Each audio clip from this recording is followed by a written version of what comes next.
नमस्कार आप सभी को। उम्मीद करता हूँ आप सब बहुत अच्छे से होंगे और आपकी तैयारी भी विधिवत सही चल रही। करंट अफेयर्स का ये सेशन है आपका और मैंने आपसे वादा किया था अब लगातार प्रश्नों की जो संख्या है वो बढ़ाई जाएगी।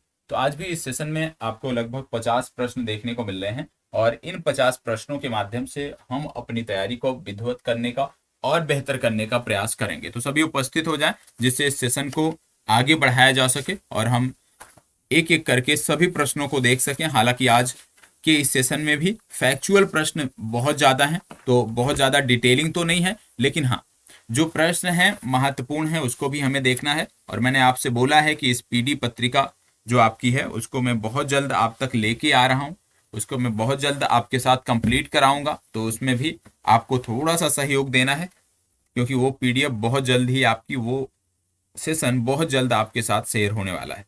और रही बात प्रश्नों की पीडीएफ की, तो ये जो नहीं मिली है ये भी आपको मिल जाएगी। इसको पीडीएफ में क्या था, आंसर नहीं लगा था, इस वजह से मैडम ने टाइप नहीं किया था, वो मैं दे देता हूं। तो अगले 1 से 2 दिनों में आपको इसकी पीडीएफ भी मिल जाएगी, एक साथ सभी प्रश्नों की पीडीएफ मिल जाएगी। जो भी सेशन हो रहे हैं जितने की पीडीएफ आपको नहीं मिली है एक साथ उन सब की पीडीएफ आपको मिल जाएगी। चलिए सभी उपस्थित हो जाएं। देखो प्रयास क्या करना है कि हमें इसी क्लास में लेके जाना है मैक्सिमम चीजें। ठीक है, इसी क्लास में ही नोट्स बनाना है, पीडीएफ के भरोसे नहीं रहना। नोट्स बनाना है। पीडीएफ तो आप कह सकते हो एक विकल्प के तौर पे है, वो मैं आपको दूंगा। साइंस की नहीं मिली है, साइंस की भी आज क्योंकि जो प्रश्न रखे गए थे वो एक पुस्तक से रखे गए थे, उसका पूरा पीडीएफ बनवा के मैं आपको उपलब्ध करा देता हूँ। उसमें आंसर भी रहेगा और उसके बाद इसकी पीडीएफ भी मैं आपको उपलब्ध करा दूंगा। तो सभी उपस्थित हो जाएं जिससे सेशन को शुरू किया जा सके, आगे बढ़ाया जा सके।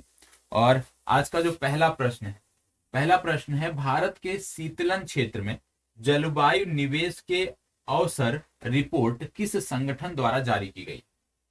क्या बोला जा रहा है यहाँ पे आपसे बोला जा रहा है कि भारत के शीतलन क्षेत्र में जलवायु निवेश के अवसर रिपोर्ट किस संगठन द्वारा जारी की गई है, आपको बताना है। वो कौन सा संगठन है जिसके द्वारा ये रिपोर्ट जारी की गई है, ये आपको बताना है। चलिए बताइएगा, फास्ट जवाब दीजिएगा। और मैं आपको बता दूं यहाँ पे हम वार्षिकांक का जिक्र कर रहे हैं और वार्षिकांक का जिक्र हो रहा है, इसीलिए प्रत्येक प्रश्न से जुड़ी हुई जो जानकारियां हैं वो सीमित आपको बताई जा रही हैं, सीमित जानकारियां आपको दी जा रही हैं क्योंकि ये जो सेशन है इसमें हम रिवीजन कर रहे हैं एक प्रकार से। बताएं, भारत के शीतलन क्षेत्र में जलवायु निवेश के अवसर रिपोर्ट किस संगठन द्वारा जारी की जाती है। आपको बता दें ये रिपोर्ट जो है ये विश्व बैंक द्वारा जारी की जाती है। बी विकल्प इसका सही उत्तर होगा। विश्व बैंक की यदि हम बात करते हैं तो आपको पता होगा वर्ष 1944 में इसकी स्थापना हुई थी। इसका हेडक्वार्टर आपको वाशिंगटन डीसी में आपको देखने को मिलता है। वर्तमान समय में इसके चेयरपर्सन यदि हम बात करें तो डेविड मलपास का नाम आपको याद रखना है। डेविड मलपास जो है ये इसके चेयरपर्सन है, इनका नाम आपको याद रखना है। तो ये हो गया विश्व बैंक के बारे में, विश्व बैंक से संबंधित यह प्रश्न था। आगे बढ़ते हैं और देखते हैं प्रश्न संख्या 2। प्रश्न संख्या 2 कह रहा है दुनिया की 100 सबसे शक्तिशाली महिलाओं की फोर्ब्स 2022 की सूची में कौन शीर्ष पे है। चलिए बताइए, फोर्ब्स 2022 की सूची में शीर्ष पर कौन है, आपको बताना। बताइएगा इनमें से शीर्ष पर कौन है। फोर्ब्स 2022 की सूची में शीर्ष पर कौन है ये आपको बताना है। 4 विकल्प हैं। मिशेल है ये, Michelle Obama, Mahsa Amini, Nirmala Sitharaman, Ursula von der Leyen. चलिए बताइएगा इसका सही उत्तर क्या होगा, फास्ट जवाब। चलिए बताइएगा, सबसे शक्तिशाली महिलाओं और किसकी बात हो रही है, फोर्ब्स द्वारा। फोर्ब्स ने जो सबसे शक्तिशाली महिलाओं की सूची जारी की है उसकी बात यहाँ पे हो रही है और आपको बताना है कि इनमें से सही कौन सा होगा। चलिए जवाब दीजिएगा।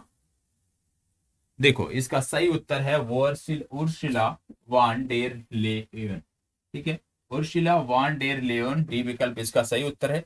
क्या आप बता सकते हो कि उर्शिला वान डेर लियोन का संबंध किस संगठन से है। इनका संबंध किस संगठन से है, क्या कोई बता सकता है। यदि आप बता सकते हो तो अनिवार्य रूप से बताइएगा। ठीक है, चलिए आगे बढ़ते हैं। भारत के किस शहर को भारत की G20 की प्रेसिडेंसी के तहत साइकिल U20 साइकिल की मेजबानी के लिए चुना गया? बताइएगा। क्योंकि भारत को G20 की प्रेसिडेंसी मिली है, इसलिए G20 से संबंधित जो भी घटनाक्रम इस वर्ष देखने को मिलेंगे वो सभी के सभी आपको भारत में देखने को मिलेंगे, जब तक कि ये बैठक हो नहीं जाती।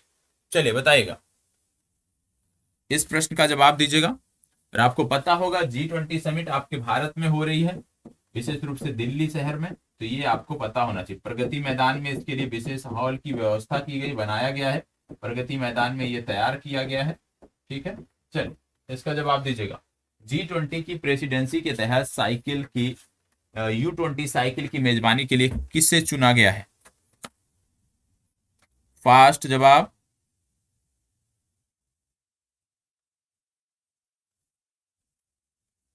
चलिए बताइएगा।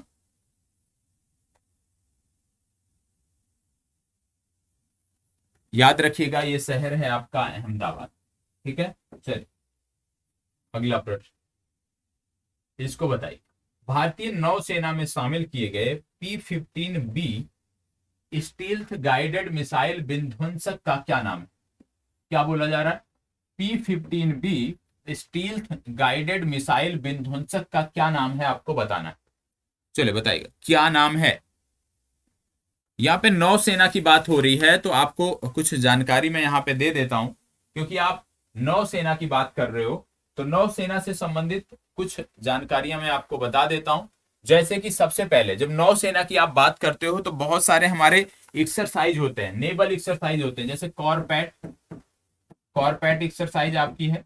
कॉरपैट के बाद दूसरा जो आप देखते हो वो देखते हो मिलन एक्सरसाइज, मिलन एक्सरसाइज आपको देखने को मिलती है। और इसके बाद मिलन हो गया, कॉरपेट हो गया, इसके बाद देखते हो इब्सा मार एक्सरसाइज आप देखते हो, इब्सा मार एक्सरसाइज आप देखते हो। ठीक है, कॉरपेट हो गया, मिलन हो गया, इब्सा मार हो गया। इसके बाद आप देखते हो इंदिरा एक्सरसाइज, इंदिरा। इसके बाद सिम्बैक्स आप देखते हो, इंदिरा। इसके बाद सिम्बैक्स आप देखते हो। ये कई सारी नेवल एक्सरसाइज हैं जो आपसे पूछी जा सकती हैं, तो इस पे आपको ध्यान देने की जरूरत है। ठीक है, और एक चीज और, आप में से बहुत सारे लोगों के कमेंट आ रहे हैं, ठीक है, यूपीपीसीएस से भी आ रहे हैं, बीपीएससी से भी आ रहे हैं, कि पूर्व में जैसे डिटेल दी जाती थी, जैसे चीजों को लिंक किया जाता था, उस तरह से चीजें कराई जाए। तो आगे से जो सेशन होगा, इस सेशन के बाद जो सेशन आपका होगा, उसमें निश्चित तौर पे लिंकिंग का जो प्रोसेस है हम उसको लेके चलेंगे। हालांकि जब हम लिंकिंग को लेके चलेंगे तो प्रश्न हमें सीमित रखने पड़ेंगे, क्योंकि नहीं तो हमारा सेशन बहुत बड़ा हो जाएगा। तो आगे से इस तरह की चीजें आपको देखने को मिलेंगी। चलिए बताइएगा। देखो यहाँ पे बोला जा रहा है कि P-15B स्टील्थ गाइडेड मिसाइल विध्वंसक का क्या नाम है। तो आपको बता दें, सबसे पहले तो इसका जवाब मैं आपको दे देता हूं और उसके बाद मैं आगे बढ़ता हूं और अन्य तथ्यों के बारे में हम बात करते हैं। तो सबसे पहले जब आप इस प्रश्न की बात करते हो, याद रखिएगा, तो इसका नाम है INS मोर मुगाबो। क्या नाम है? INS मोर मुगाबो इसका नाम है। अब यहाँ पे कई सारे मैंने नेवल एक्सरसाइज रखी है, जैसे कॉर्पेट एक्सरसाइज रखी है। भारत किसके साथ, भारतीय नेवी या भारतीय नौसेना किसके साथ ये एक्सरसाइज करती है, पूछा जा सकता है आपसे। तो याद रखिएगा भारत और थाईलैंड के बीच है ये कॉर्पेट, भारत और थाई के बीच है। ठीक है, भारत और थाईलैंड के बीच है।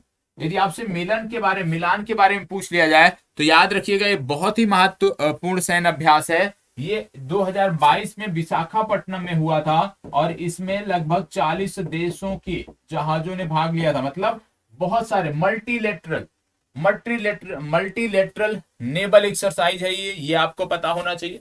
फिर इसके बाद बात करते हो इब्सा मार की। इब्सा मार के बारे में बात करें, यह भी नेवल एक्सरसाइज है। किसके साथ होती है? तो ये अफ्रीका के एक देश के साथ होती है, जिसमें सबसे पहले तो इसमें ब्राजील शामिल है।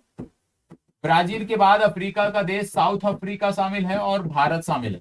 मतलब ये त्रिपक्षीय सैन्य अभ्यास है, नेवल एक्सरसाइज है, जिसमें ब्राजील, साउथ अफ्रीका और इंडिया शामिल है। इब्सा मार की बात होगी। इब्सा मार के बाद फिर आप देख रहे हो इंदिरा की बात हो रही है। इंदिरा नामक जो नौसैनिक अभ्यास होता है, ये भारत और रूस के बीच होता है। किसके बीच होता है? भारत और रूस के बीच होता है। इसके बाद सिम्बैक्स दिया है, भारत और सिंगापुर के बीच होता है, इसको भी याद रखिएगा। तो ये हमारी नेवल एक्सरसाइज है जो संपन्न हुई हैं, जिसके बारे में आपको जानकारी होनी चाहिए। चलिए बढ़ते हैं आगे। फीफा विश्व कप 2022 में गोल्डन बॉय बॉल अवार्ड से किसे सम्मानित किया गया? गोल्डन बॉल अवार्ड से किसे सम्मानित किया गया, बताइएगा। फीफा विश्व कप, यहां पे फीका लिखा है, यह है फीफा, ठीक है, टाइपिंग एरर इग्नोर करना है। विश्व कप 2022 में गोल्डन बॉल अवार्ड से किसे सम्मानित किया गया? चलिए, फीफा वर्ल्ड के बारे में पिछले सेशन में हमने बताया है, इसलिए यहां पे हम उसके बारे में नहीं जाएंगे। आप अपने पेज थोड़ा सा पलट लीजिएगा तो आपको जानकारी मिल जाएगी। याद रखिएगा, बात हो रही गोल्डन बॉल अवार्ड, तो याद रखिएगा ये मिला है लियोनल मेसी को। डी विकल्प आपका सही उत्तर है। चल, इसको बताइएगा। National animal resource facility for biomedical research का उद्घाटन किस शहर में किया गया? इसको बताइएगा। National animal resource facility for biomedical research का उद्घाटन किस शहर में किया गया, आपको बताना है। चलिए, फास्ट जवाब दीजिएगा। चलिए,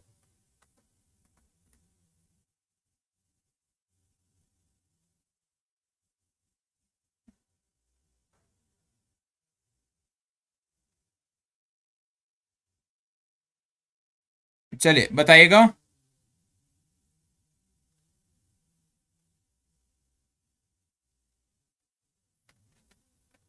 देखो, इसका आयोजन हुआ हैदराबाद में, ये हैदराबाद से संबंधित है, ये आपको पता होना चाहिए। इसके साथ साथ यहाँ पे एनिमल की बात हो रही है, तो आपको बता दें, हाथियों के लिए, याद रखिएगा, रट जाइएगा इसको, विशेष रूप से यूपी वाले, हाथियों के लिए जो पहला अस्पताल था, हाथियों के लिए जो पहला अस्पताल खोला गया था, यदि मैं बात करूं तो वो खोला गया था मथुरा में। मथुरा का जो स्थान है उसका नाम है चुरमुरा। मथुरा के चुरमुरा नामक स्थान पे ये खोला गया था, इसको भी याद रखना है। हाथियों के लिए भारत का पहला अस्पताल है। इसको बताइएगा।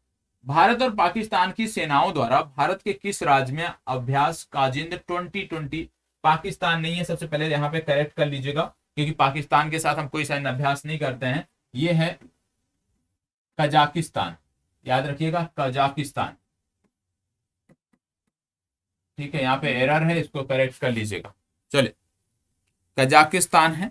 भारत और कजाकिस्तान की सेनाओं के मध्य जो सैन्य अभ्यास हुआ, जिसका नाम था काज इंड, इंग्लिश में ऐसे लिखा जाता है काज इंड, ठीक है। तो काज इंड सैन्य अभ्यास की बात हो रही है कि इसका आयोजन कहां पे हुआ, आपको बताना है।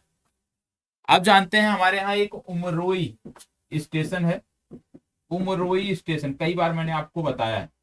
उमरोई जो स्टेशन है ये आपको देखने को मिलता है मेघालय में। तो इसका जो आयोजन हुआ ये उमरोई में हुआ, और उमरोई में है, मेघालय में है। क्या आपको पता चंडी देवी है, हमारा सैन्य स्टेशन कहाँ है? चंडी देवी। यहाँ पे भी बहुत सारे सैन्य अभ्यास हमारे होते हैं चंडी देवी में। क्या आप बता पाओगे कि ये कहाँ पे है? कमेंट बॉक्स में जरूर बताइएगा यदि आपको जानकारी होगी, ठीक है। चलिए आगे बढ़ते हैं। BBC sports personality of the year का खिताब किसने जीता? BBC sports personality of the year, बताइएगा, फास्ट जवाब।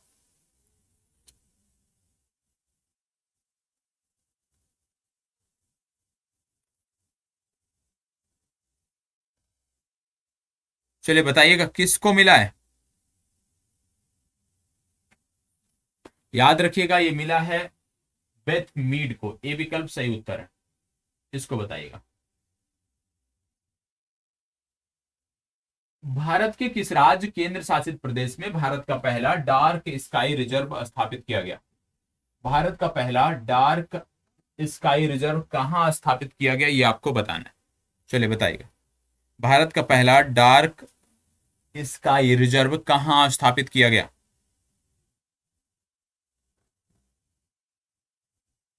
चलिए बताइएगा।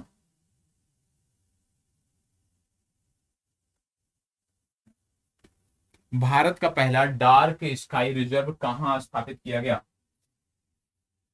चार विकल्प हैं, कर्नाटक, नई दिल्ली, लद्दाख, गोवा, इनमें से कहां स्थापित किया गया आपको बताना है। याद रखिएगा, यह लद्दाख में स्थापित किया गया। चलिए आगे बढ़ते हैं। किस देश को संयुक्त राष्ट्र महिला समूह से बाहर कर दिया गया?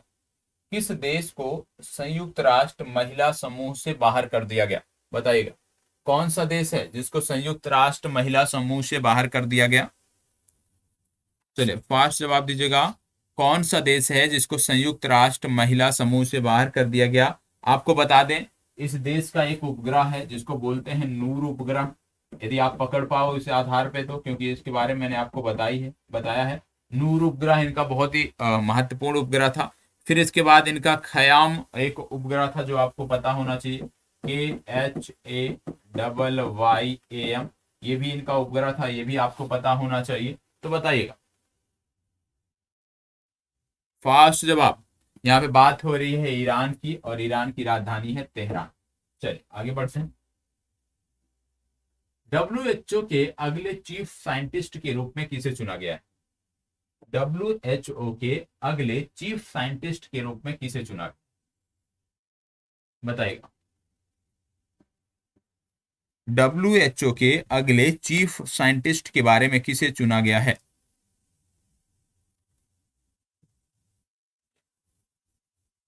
बताइएगा फास्ट जवाब। WHO के अगले चीफ साइंटिस्ट के रूप में किसे चुना गया है? 4 नाम हैं, इन 4 नामों में से आपको विचार करना है। चलिए क्विक रिस्पॉन्स करिएगा। WHO के अगले चीफ साइंटिस्ट के रूप में किसे चुना गया है?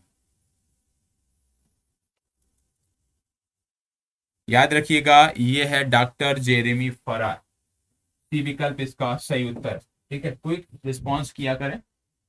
चले प्रश्न संख्या 12। अंतरराष्ट्रीय जलवायु क्लब किसके द्वारा शुरू किया गया? अंतरराष्ट्रीय जलवायु क्लब किसके द्वारा शुरू किया गया? अंतरराष्ट्रीय जलवायु क्लब किसके द्वारा शुरू किया गया? किस संस्था के द्वारा शुरू किया गया? चलिए इसको बताइएगा। प्रश्न संख्या 62। चलिए, अंतरराष्ट्रीय जलवायु क्लब किसके द्वारा शुरू किया गया? देखो, अंतरराष्ट्रीय जलवायु क्लब की बात आती है तो आपको बता दें कि अंतरराष्ट्रीय जलवायु क्लब जो है वो G7 के द्वारा शुरू किया गया, मतलब ए विकल्प सही उत्तर है। इसको बताइए, भारत की पहली मास सेगमेंट फ्लैक्स फ्यूल कार किसने लॉन्च की? भारत की पहली मास सेगमेंट फ्लैक्स फ्यूल कार किसने लॉन्च की, आपको बताना है।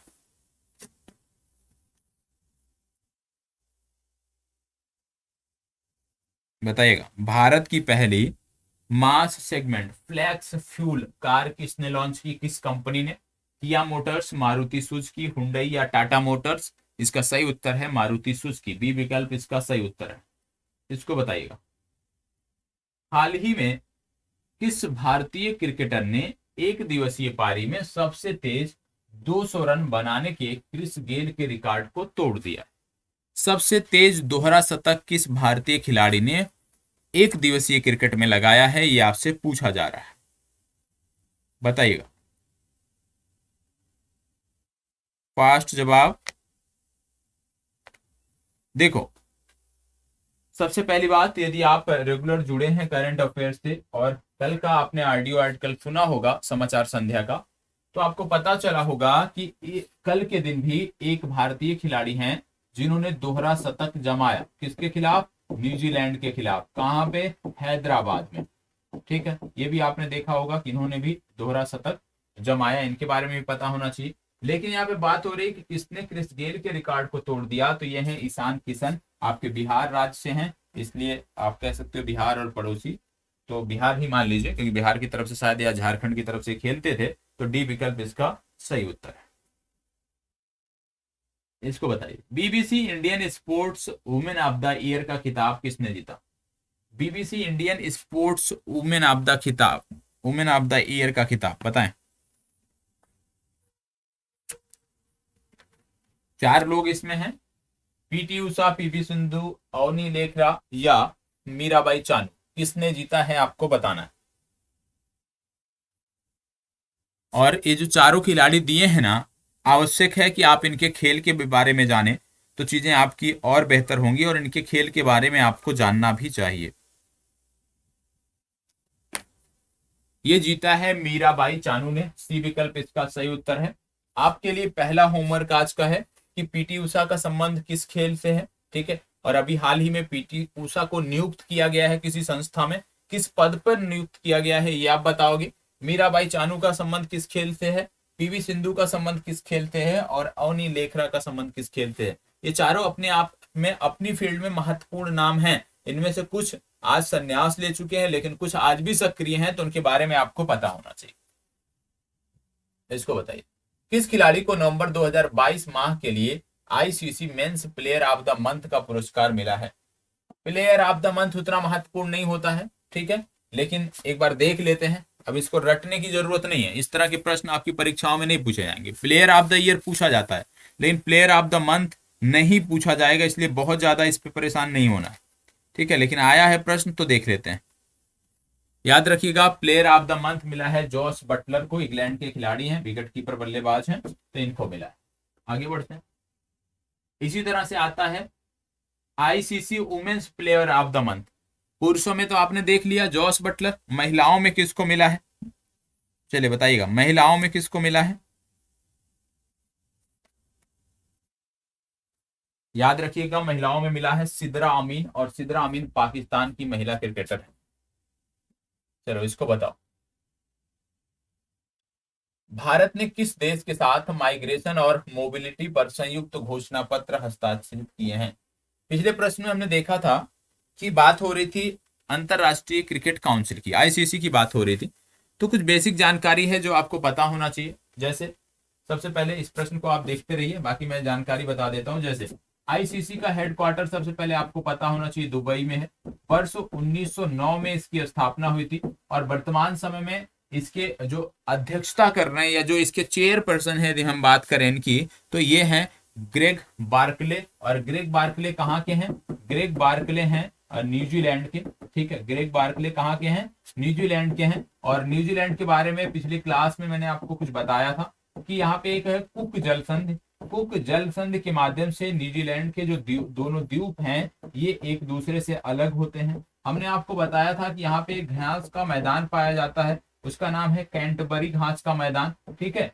और दूसरा, यदि आपसे पूछ लिया जाए डाउन्स घास का मैदान कहाँ पे पाया जाता है, तो इसी के पड़ोसी देश में पाया जाता है। डाउन्स के बारे में याद रखिएगा कि डाउन्स घास के जो मैदान है वो ऑस्ट्रेलिया से संबंधित है, कैंटबरी जो है ये न्यूजीलैंड से संबंधित, ठीक है। चलिए आगे बढ़ते हैं, और इस प्रश्न का जवाब अभी आपको देना है। इस प्रश्न का जवाब मैं आपको बता देता हूं, किस देश के साथ भारत ने ये समझौता किया है।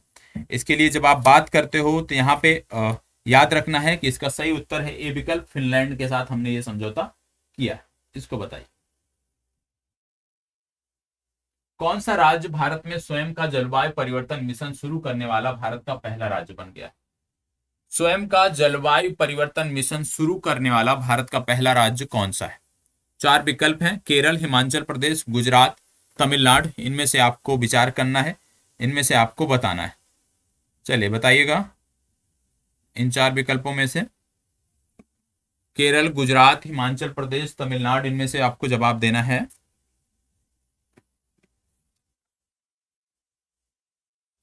चलें, याद रखिएगा इसका सही उत्तर है तमिलनाडु। डी विकल्प आपका सही उत्तर है। तमिलनाडु के बारे में कुछ बेसिक जानकारी है जो आपको पता होना चाहिए। तमिलनाडु से लगता जो समुद्र तट है उसको हम जानते हैं कोरोमंडल तट के नाम से, ये आपको पता होना चाहिए। कोरोमंडल तट के नाम से हम इसको जानते हैं। इसके साथ साथ आप जानते हैं यहाँ पे एक प्रसिद्ध मंदिर भी देखने को मिलता है जो पूछा जाता है आपकी परीक्षाओं में, ये है मीनाक्षी देवी टेम्पल। ये भी आपको पता होना चाहिए, मीनाक्षी देवी मंदिर, ये आपको पता होना चाहिए, तमिलनाडु से संबंधित है। इसके अतिरिक्त तमिलनाडु की जो वाइल्ड लाइफ है वो काफी पूछी जाती है आपकी परीक्षाओं में। जैसे यहाँ पे मुदुमलई नेशनल पार्क, इसके बाद आपको देखने को मिलता है मन्नार की खाड़ी national park, Mukurthi national park. ये कुछ जो नेशनल पार्क हैं वो आपके लिए महत्वपूर्ण है। अगला प्रश्न, किस खिलाड़ी ने 65वां नेशनल शूटिंग चैंपियनशिप 2022 में वीमेंस एयर पिस्टल में गोल्ड जीता है। बोला जा रहा है नेशनल शूटिंग चैंपियनशिप जो 2022 में हुई 65वीं, उसमें वीमेंस एयर पिस्टल में गोल्ड मेडल किसने जीता, बताइएगा। गोल्ड मेडल किसने जीता? फास्ट जवाब दीजिएगा। किसने जीता? चार विकल्प हैं, इनमें से किसने जीता? याद रखिएगा, ये जीता है दिव्या टीएस ने। बी विकल्प इसका सही उत्तर है। नोट कर लीजिएगा, दिव्या दिव्या टीएस किस खेल से जुड़े हैं? खेल का नाम भी आपको पता होना चाहिए। अगला है, इससे इसके संबंधित हमने शायद चर्चा पूर्व में भी की है। बोला जा रहा है गोवा में एक नया इंटरनेशनल हवाई अड्डा बनाया गया है, एयरपोर्ट बनाया गया है, मोपा इंटरनेशनल एयरपोर्ट। इसका नाम किसके नाम पर रखा गया है? इसके बारे में पूर्व में चर्चा मैंने किया है, क्योंकि मुझे याद आ रहा है, तो बताइएगा किसके नाम पे रखा गया है? यदि आपको याद हो तो मैंने आपको बताया था, भारत के ये रक्षा मंत्री थे, गोवा के ये मुख्यमंत्री थे, और बहुत सादा जीवन जीने वाले व्यक्ति थे। ये बहुत साधारण व्यक्ति थे, लेकिन बहुत ही महत्वपूर्ण पदों पे रहे हैं। बात हो रही है मनोहर पारिकर। बी विकल्प इसका सही उत्तर। इसको बताइएगा, हाल ही में गुजरात के 18वें मुख्यमंत्री कौन बने? गुजरात के 18वें मुख्यमंत्री कौन बने हैं? फास्ट जवाब, गुजरात के 18वें मुख्यमंत्री कौन बने हैं? चलिए बताइएगा, गुजरात में अभी चुनाव हुए थे, आपको पता होगा। इसका सही उत्तर है भूपेंद्र पटेल। ए विकल्प सही उत्तर। इसको बताइएगा, किस देश ने अरब निर्मित पहला लूनर स्पेस क्राफ्ट लॉन्च किया है? कतर, संयुक्त अरब अमीरात, बहरीन, सऊदी अरब। अच्छा प्रश्न है, कई बार इसके बारे में बात हुई है। ठीक है, उम्मीद करता हूं आपको पता होगा। नहीं पता होगा तो एक बार जाके पेज पलटिएगा तो आपको देखने को मिल जाएगा। आपको बता दें, फ्लोरिडा से ये छोड़ा गया और इसके लिए प्रयोग किया गया स्पेस एक्स का रॉकेट। और स्पेस एक्स के जब रॉकेट की बात करते हैं तो 9वें आप कह सकते हो क्रम का ये रॉकेट है, जिसको बोलते हैं फॉल्कन 9। तो फॉल्कन 9 से ये छोड़ा गया। ठीक है, बात किसकी हो रही है? बात हो रही है यूएई की, संयुक्त अरब अमीरात। ठीक है, चलिए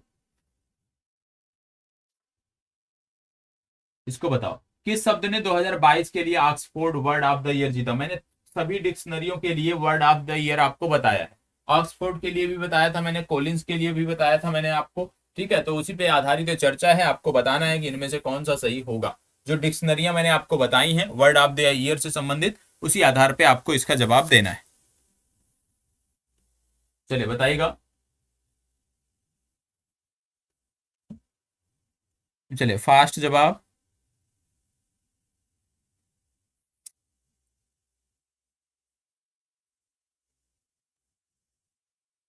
2022 के लिए बोला जा रहा है Oxford word of the year.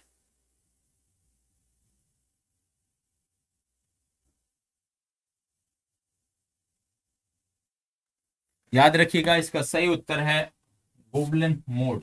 ठीक है, आगे बढ़ते हैं। सी विकल्प इसका सही उत्तर है। किस राज्य ने भारत में पहला दिव्यांग विभाग स्थापित किया है? किस राज्य ने पहला दिव्यांग विभाग स्थापित किया है? भारत का पहला दिव्यांग विभाग किस राज्य में स्थापित किया गया है, आपको बताना है।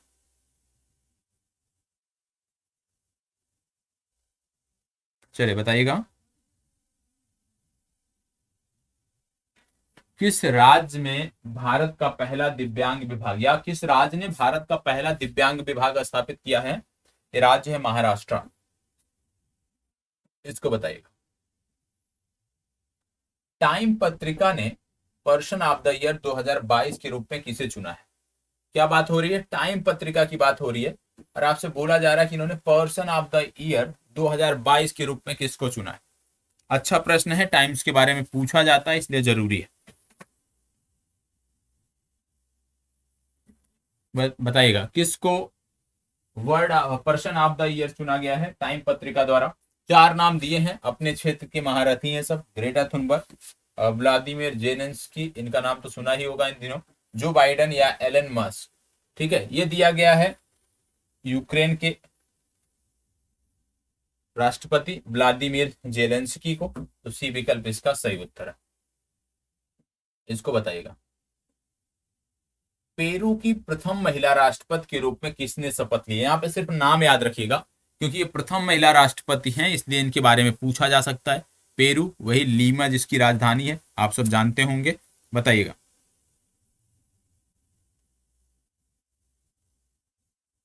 फास्ट जवाब दीजिएगा। देखो, इनका नाम है डीना बोलुआर्टे। बी विकल्प सही उत्तर है। ये पेरू की प्रथम महिला राष्ट्रपति बनी है। आर्टन कैपिटल द्वारा प्रकाशित 2022 में वर्ल्ड स्ट्रॉन्गेस्ट पासपोर्ट सूची में भारत की रैंकिंग क्या रही? बताइएगा।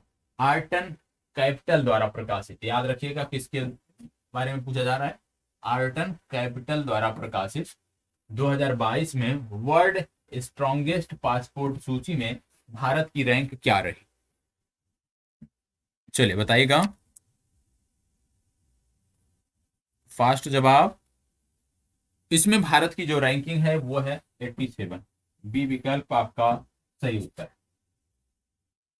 अगला प्रश्न, 9वीं विश्व आयुर्वेद कांग्रेस और एक्सपो 2022 का उद्घाटन कहाँ किया गया? 9वीं विश्व आयुर्वेद कांग्रेस और एक्सपो 2022 का उद्घाटन कहाँ किया गया, आपको बताना। चलिए बताइएगा। फास्ट जवाब।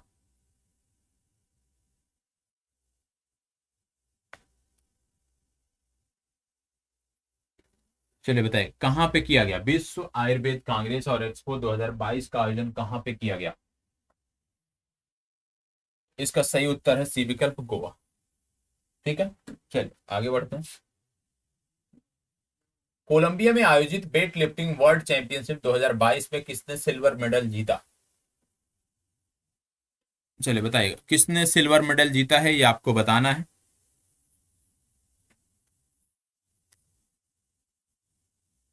चलिए फास्ट जवाब। किसने सिल्वर मेडल जीता है? किसकी बात हो रही? वेट लिफ्टिंग की बात हो रही है। और वेट लिफ्टिंग में भारत की जो खिलाड़ी सबसे बेहतर कर रही हैं, उनका नाम है मीराबाई चानू, इसलिए डी विकल्प आप टिक करो। इसको आपको बताना है। विश्व बैंक पर्यावरण प्रबंधन के लिए किस देश का 250 मिलियन अमेरिकी डॉलर की वित्तीय मदद देगा? किस देश को? बताइएगा। फास्ट जवाब। क्या बोला जा रहा है? विश्व बैंक पर्यावरण प्रबंधन के लिए किस देश को 250 मिलियन अमेरिकी डॉलर देगा? वित्तीय मदद है ये, ठीक है। किस देश को दी जा रही है ये आपको बताना है। और किस क्षेत्र में दी जा रही है? ये दी जा रही है पर्यावरण प्रबंधन में। तो किस देश को विश्व बैंक ने पर्यावरण प्रबंधन के लिए 250 मिलियन अमेरिकी डॉलर देने की बात कही है? जापान, भारत, बांग्लादेश या पाकिस्तान? बताइएगा इनमें से कौन सा सही है। देखो, इसका सही उत्तर है बांग्लादेश। ये मदद बांग्लादेश को दे रहा है विश्व बैंक। इसको बताइएगा। अच्छा प्रश्न है। अगर आज ये प्रश्न आप गलत करते हो ना, तो बड़ी शर्मनाक स्थिति होगी आपकी, क्योंकि कई बार मैं ज्वालामुखियों के बारे में बता चुका हूं, तो इसलिए इसका जवाब मुझे सही चाहिए। बोला जा रहा है कि इंडोनेशिया में कौन सा ज्वालामुखी विस्फोट हुआ था? आपको बता दें कि इनमें से जो ज्यादातर ज्वालामुखी दिए हैं वो इंडोनेशिया से बाहर के हैं, इसलिए इस प्रश्न का जवाब आप आसानी से दे सकते हैं। चलिए बताइएगा। आपको बता दें, जैसे मोना लोआ ज्वालामुखी की बात करते हो, ये आपको देखने को मिलता है हवाई में, ये आपको पता होना चाहिए। ठीक है। फिर आप बात करते हो माउंट एटना की। माउंट एटना आपको देखने को मिलता है इटली में। ठीक है। फिर आप बात करते हो सोमेरु और मेरापी की। इनमें से आपको बताना है। बताइएगा इनमें से सही जवाब कौन सा है। फास्ट जवाब आपको बोलना है। चलिए बताइएगा। याद रखिएगा, इसका सही उत्तर है सेमेरू माउंट। बी विकल्प माउंट सेमेरू, बी विकल्प इसका सही उत्तर है। मेरापी भी आपको यहीं पे देखने को मिलता है, माउंट मेरापी भी इंडोनेशिया में। इसको बताएं। भारत का पहला रियल टाइम गोल्ड एटीएम किस शहर में स्थापित किया गया? किस शहर में स्थापित, शीपित नहीं है ये, स्थापित है। ठीक है, किस शहर में स्थापित किया गया आपको बताना है। भारत का पहला real time gold ATM, gold ATM किस शहर में स्थापित किया गया है आपको बताना है। रियल टाइम गोल्ड, याद रखिएगा। चलिए फास्ट जवाब। किस शहर में स्थापित किया गया है? याद रखिएगा, ये शहर आपका है हैदराबाद। आगे बढ़ते हैं। भारत में नौसेना दिवस कब मनाया जाता है? भारत में नौसेना दिवस कब मनाया जाता है? चलिए बताइए, भारत में नौसेना दिवस कब मनाया जाता है? इसको लेके हमने बात की है पिछली कक्षा में, तो यहाँ जवाब करेक्ट आना चाहिए। चलिए बताइएगा।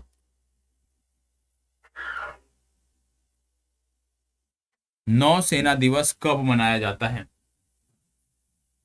याद रखिएगा, नौसेना दिवस मनाया जाता है 22 दिसंबर। इसको बताइएगा। किस युगल जोड़ी ने नेशनल शूटिंग चैंपियनशिप में मिक्स टीम पिस्टल का खिताब जीता? किस युगल जोड़ी ने नेशनल शूटिंग चैंपियनशिप में मिक्स टीम पिस्टल का खिताब जीता? चलिए बताइएगा, इसका सही उत्तर कौन सा होगा? फास्ट जवाब। देखो, इसका सही उत्तर होगा सी विकल्प, मनु भाकर और सरबजोत। याद रखिएगा, मनु भाकर और सरबजोत। इसको बताइए।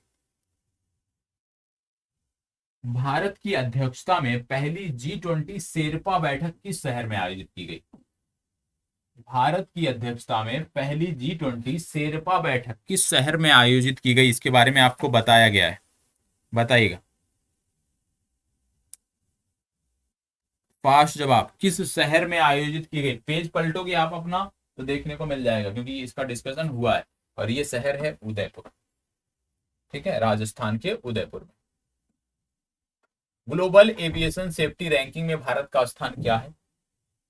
ग्लोबल एविएशन सेफ्टी रैंकिंग में भारत का स्थान क्या है? बताएं। ग्लोबल एविएशन सेफ्टी रैंकिंग में भारत का स्थान क्या है?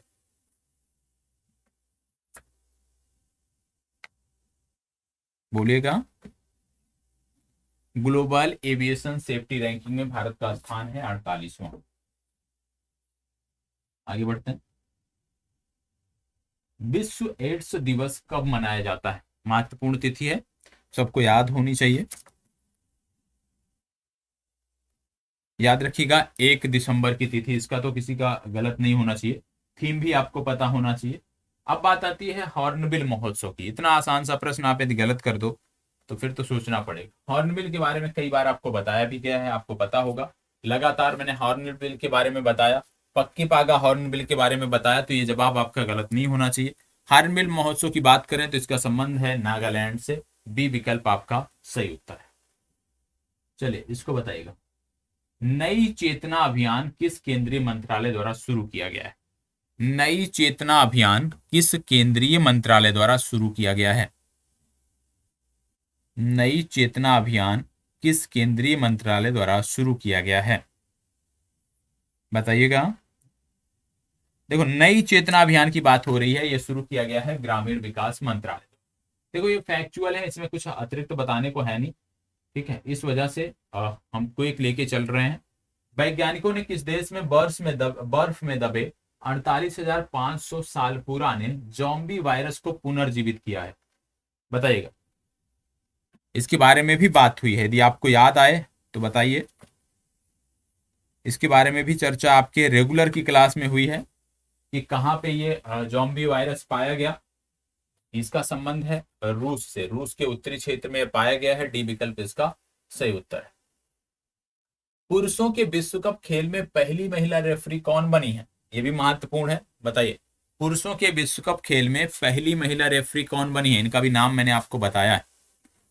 ये सारे के सारे प्रश्न पूर्व में बताए गए, कहीं ना कहीं इनका डिस्कशन हुआ है, इसलिए मैं चाहता हूं कि आप करेक्ट जवाब दो। देखो, पहली महिला रेफरी जो पुरुषों के मैच में जिन्होंने रेफरी की भूमिका निभाई, उनका नाम है स्टेफनी फ्राउपार्ट। ठीक है, बी विकल्प आपका सही उत्तर है। इसको बताइएगा। प्रधानमंत्री टीबी मुक्त भारत अभियान के तहत निश्चय मित्र एक पहल का ब्रांड एम्बेसडर किसको बनाया गया है? बताइएगा। निश्चय मित्र एक पहल का ब्रांड एम्बेसडर किसे नियुक्त किया गया है? देखो, यहाँ पे बात क्या हो रही है? प्रधानमंत्री टीबी मुक्त भारत अभियान की बात हो रही है। प्रधानमंत्री टीबी मुक्त भारत अभियान के अंतर्गत निश्चय मित्र एक पहल का ब्रांड एम्बेसडर किसको बनाया गया है? दीपा मलिक को बनाया गया है। ए विकल्प इस प्रश्न के लिए सही उत्तर है। इसको बताइए। मार्च 2024 तक टाटा के स्वामित्व वाली एयर इंडिया में किस एयरलाइंस का विलय किया जाएगा? कौन सी एयरलाइंस है जिसका विलय टाटा की स्वामित्व वाली एयर इंडिया में किया जाएगा? बताएं,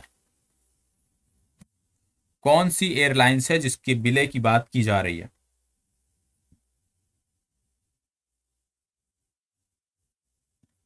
याद रखिएगा, विस्तारा एयरवेज आपने सुना होगा, तो विस्तारा का जो विलय है वो एयर इंडिया में होने जा रहा है। एयर इंडिया आप जानते हैं वर्तमान समय में टाटा ने इसको खरीद लिया है, तो इसका विलय विस्तारा के साथ होने जा रहा है। ठीक है, आगे बढ़ते हैं।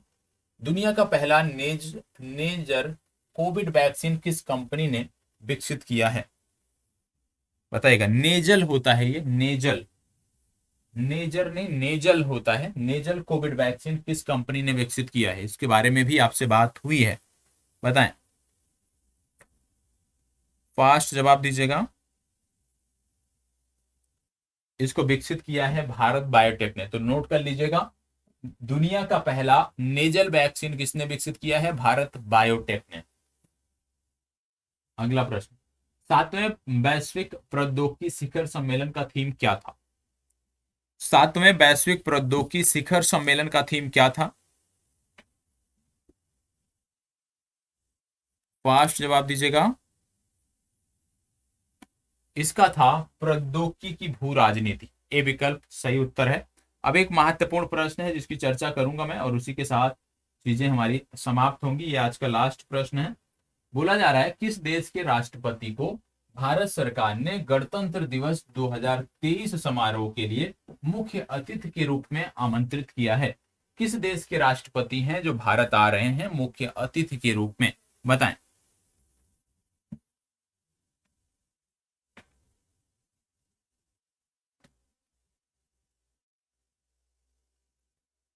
बताएं, किस देश के राष्ट्रपति आ रहे हैं मुख्य अतिथि के रूप में?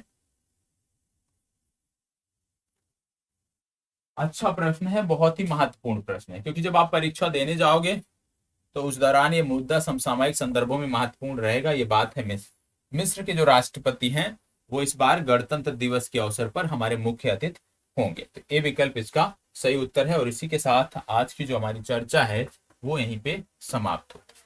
ठीक है, करंट अफेयर्स का जो सेशन है, जैसे आपकी मांग थी कि थोड़ा सा लिंक करके दिया जाए, तो ठीक है, आगे से प्रयास यही रहेगा कि लिंक करके, कुछ प्रश्न लिंक करके हम देख लें, कुछ प्रश्न को हम डायरेक्ट देख लें, क्योंकि यदि हम लिंक करके देखेंगे तो बहुत सीमित प्रश्न हम देख पाएंगे। यदि हम प्रश्न से जुड़े हुए फैक्ट को कम बताएंगे तो ज्यादा से ज्यादा प्रश्नों को हम कवर कर सकते हैं। और जैसे 1000 प्रश्न मैंने आपको बोला है, तो लक्ष्य 1000 को लेकर हम चल रहे हैं और उसी दिशा में हम आगे बढ़ रहे हैं। ठीक है, चलिए, धन्यवाद, बहुत बहुत आभार।